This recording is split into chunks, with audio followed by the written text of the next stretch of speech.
பாக்யராஜ் அவர்கள் ஜனவரி 7, 1953 பிறந்திருக்காரு. இவரோட பிறந்த ஊர் ஈரோடு மாவட்டத்துல உள்ள கோபிச்செட்டிப்பாளையம் பக்கத்துல உள்ள வெள்ளன் கோவில். இவருடைய அம்மா அப்பா பெயர் என்னன்னா கிருஷ்ணசாமி, அவருடைய தந்தை பெயர் அமராவதி அம்மாள், அவருடைய தாயார் பெயர்.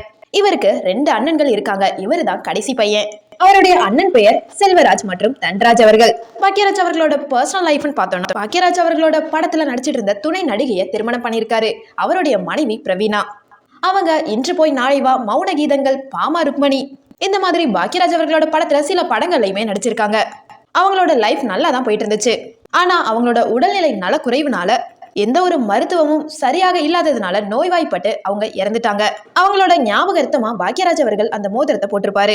அந்த மோதிரம் இப்போ வரைக்கும் அவரோட கையில இருக்கும். தனியாகவே வாழ்ந்து வந்த பாக்யராஜ் அவர்கள் சிலரின் விருப்பத்திற்கு ஏத்த மாதிரி இன்னைக்கு முன்னணி நாயகியர்ல ஒருவரா இருந்த பூர்ணிமா ஜெயராமன் அவங்கள கல்யாணம் பண்ணிக்கிட்டாரு. அவங்களுக்கு சரண்யா பாக்யராஜ் மற்றும் சாந்தனு பாக்யராஜ்னு